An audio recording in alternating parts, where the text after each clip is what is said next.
Celeste from Bookish and Belle, and this is a video where I want to talk to you a little bit about my experience with Into Mind's 30-day minimalism challenge. There's a different activity every single day to get you focused on all of the ways that you can apply minimalism to every aspect of your life. There's a lot of focus, I think, on the things that you own or the clothes that you wear or even the aesthetic, uncluttered spaces, that kind of thing.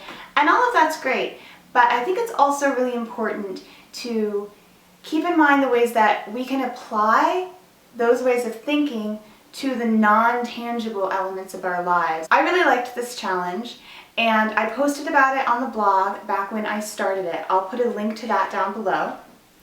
But I really wanted to do a video recap on just some of the activities that I found to be the most helpful for me. Make sure that you check out that link if you want to see the full list of all 30 activities. Number 29 is turn off notifications. I had already turned off Facebook notifications because I noticed that they were popping up on my phone, not popping up, but the little number that appears next to the icon was coming up, and I have to minimize those things immediately because I have obsessive compulsive disorder, so I really don't like when they're there. I like them to go away. So I noticed that that was popping up even when it wasn't a real notification. It wasn't someone wrote on my wall. It was just, it's someone's birthday. It was popping up with them every few hours if I hadn't checked the Facebook app because they were trying to engage me in the app. And there was no way to change the settings to where it would only pop up for real notifications. So I just turned them off. That was a few weeks before I started this challenge.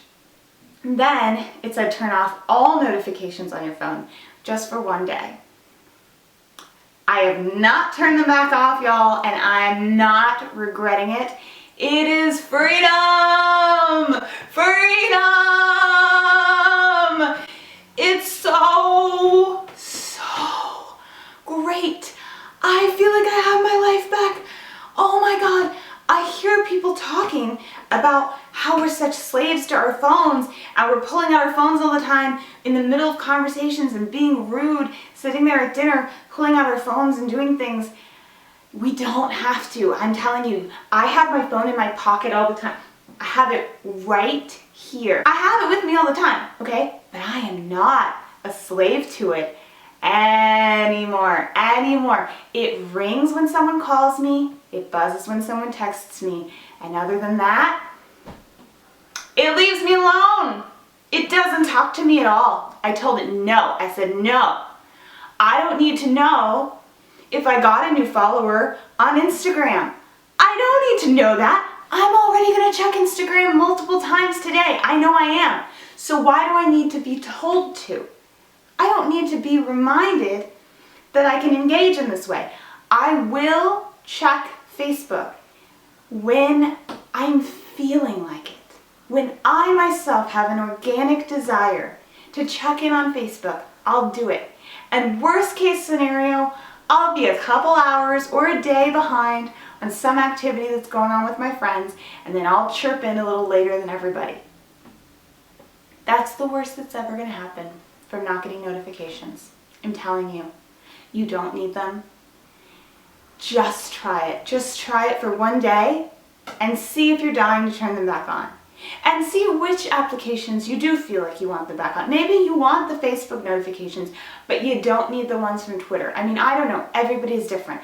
But try starting at none and adding back in the ones that you find yourself wishing you had. Rather than letting the default be what's prescribed to you by the people who own the apps and have an incentive to get you to engage as frequently as freaking possible. You don't need to be reminded that Instagram exists in the middle of a long conversation with your mother. You don't. There's no reason for that. It serves no one except the people who own Instagram, and they're the ones who decided you needed it. You don't need it. Try living without it. I promise you, it's amazing. It is one of the best things I've ever done for myself. I don't feel out of the loop at all because I get to check in. Every time I think of it, I check in. I'm not out of the loop at all. but I'm never disturbed. I'm never disrupted when I'm trying to do something else. Number 7 is streamline your reading list. Now, when Into Mind on the blog, when she goes into this a little bit more in detail, what she's primarily talking about is your digital reading list. And that definitely needed to be cut down. I have that reading list on Safari that just had all the stuff I put in it thinking I would read later. I ended up deleting almost all of it, and I'm trying really hard to not let that just build up again. And also the publications that you subscribe to. I mean, I unsubscribed to all of those email newsletters that I really didn't need to be subscribed to anyway, because they're just reminding you to like spend money and stuff. Like, I don't need to know if Madewell is having a sale. I really only need to buy something at Madewell if I need something, or I specifically see something I love. I don't need to be reminded to spend more money. So I unsubscribed from all that stuff. But for me, I also had a lot of stress related to my to-read list on Goodreads of books that I wanted to read, as well as books that I'd already bought with the intention of reading and have not gotten to yet. And there was a lot of guilt there. And I was really ruthless with the way that I cut them down. My to-read list on Goodreads was, I think, around 420 books long at the beginning of July when I started this challenge, and now it's around 350, and I know that's still a lot of books and I may never get to them, but they're all ones that I still think I might want to get to, and I'm less stressed out now that I really went through it, and I just thought, some of these, if they've been on there for years, I must just not want to read it. I must just not. I thought I did, but I would have done it by now. Just let it go. And you know, later maybe I'll add it on. If I'm feeling the inclination again that looks good, I'll add it on. But I needed to let go of some of that stress about just having this long list of things that you need to get to that you haven't gotten to yet. Sometimes when you have a to-do list like that, it can really help to reevaluate it and figure out which things have just expired. You know, my husband is actually a really bad procrastinator, and it's a problem a lot of the time. But there is one really interesting advantage to it, which is that sometimes things that he needs to do, he procrastinates until they just don't need doing anymore, and they just disappear. And it's almost like this superpower that he has. I really think there's a lesson to be learned there. Sometimes we're not doing something because we're our own personal failing and we really need to kick ourselves into gear and actually get it done. But sometimes we're not doing something because in a subconscious way we know that it's not a priority. Number 3 is declutter your digital life. Now for me, I really feel like this was something that didn't happen in just a day. I definitely started it on one day. I got a lot accomplished then, but it's an ongoing process for me. There's a lot of photos that need to be sorted through, and there's just a lot of stuff happening with that. But I did take this day to reorganize the way that my files were, get rid of all of the old stuff that I had on my old computer that I didn't need. I actually had been meaning to transfer stuff from my home computer that I owned that was getting really old to my new work computer, which is now the only computer that I use. And this was a good motivator for me to actually clean out all those old files and make that transition. And I'm still in the middle of that transition because it turned out that moving stuff from iTunes became this huge, awful thing that I'm still going through right now, actually. But I am optimistic that when it's all finished, it's just going to be so much cleaner and easier to use, and a lot of my life takes place digitally. I sit in front of a computer 8 hours a day at work doing stuff like that, and then a lot of my passion projects that I have outside of work are things like this blog and a podcast that I do, which are also digital things. And then I'm also into photography, so that ends up being a digital thing as well. So that is a huge part of my life that I'm in the process of streamlining, and so far it has been as rewarding to me as decluttering the actual home that I live in has been, which I've done with the KonMari method. More posts about that on my blog and videos as well if you want to hear more about that. But getting rid of the things that I don't need and the clutter in my physical world made me feel amazing. And doing that in my digital life has had exactly the same effect. Number 5 is identify your 3 to 6 main priorities. In order to know what's not essential, we have to first decide what is essential in our lives. So I had to sit down and think really hard about what are the big priorities in my life that I feel like are the most important to me. What things am I committed to that I want to stay committed to? And some things that came up high for me were my job, my family, including my husband, my in-laws, my nephews and my niece, and my blog. And I also realized something about myself that I'm still processing, but this thing about relationships and how it's okay if there are people who you care about who you don't get to see that often. I have a really busy life. I'm an introverted person and I need a lot of alone time. I spend a lot of time creating things alone. I spend a lot of times at work, which is a social environment.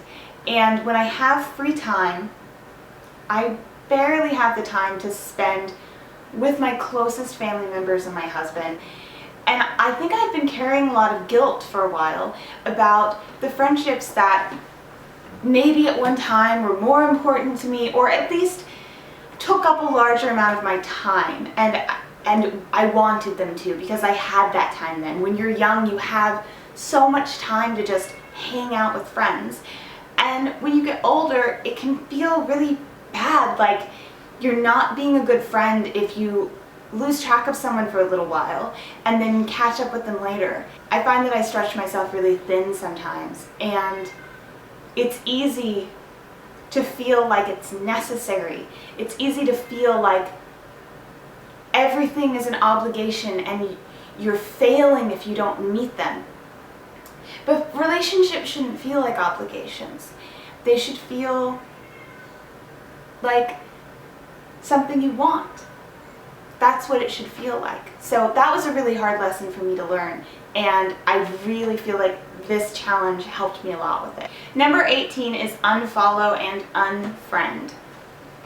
Now, I have some feelings about unfriending, specifically on Facebook, where I really think of Facebook as my address book. And I have a lot of people in there who I haven't talked to in years and years, and I'll probably never talk to again. But I also don't feel the need to do something as dramatic as tearing out a page of my address book. There's nothing wrong with having a way to contact someone you once knew if it turns out that you might want to contact them in the future. So I'm not big on unfriending.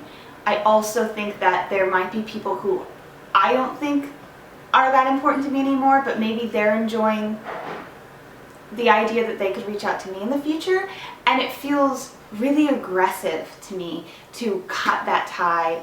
Absolutely. Just because someone isn't actively in my life, if they knew me, if I wanted to be friends with them on Facebook at some point, for the most part, I'm okay with continuing to be friends with them.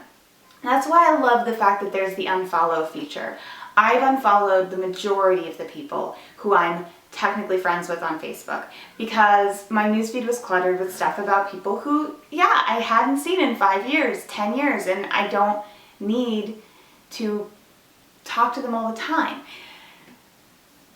So I really like that there's both of those options, and you can have the layer of the friends who it's possible to contact, and then you have the layer of the people who you stay updated on. It was definitely getting to a point where I didn't look at Facebook very much because it just felt very cluttered with information I didn't care about. And when I did go through and just rigorously unfollow everyone who I wasn't really close to, it's now become this hyper interesting filter of just the people who are the most important to me and what's going on with them. And I found that I'm able to actually keep up with their lives much better because the clutter would get in the way, and then maybe I'd miss a picture of my nephew or something that I wanted to see. And now that it's not that many people, I always see every single thing my brother posts. Alright, so that's it for this video. Definitely check out the link to my blog post down below if you want to know all 30 of the challenges. It's a really cool challenge because you can do them in any order that you want and just mix it up. I would even say just pick some of them if you don't want to do it for 30 days. So I absolutely recommend it. Those are the ones that were the most important to me. Please let me know if you take it on. I would love to hear that from you. And let me know what you think of this video in the comments down below. I love getting comments. I would really appreciate that. Let me know if there's any topics you'd like me to do a video on. And if you could click the thumbs up down below, it just takes a second. It helps me a ton. It really helps me show up earlier in the search results and things like that on YouTube so that more people that would be interested in my content can find me. So it just takes you a second, and I appreciate it so, so much if you do that. And if you want to hear more from me, make sure that you subscribe, and you can also check out my blog and see more content that way. So thank you so much for watching. Good luck on your minimalist journey.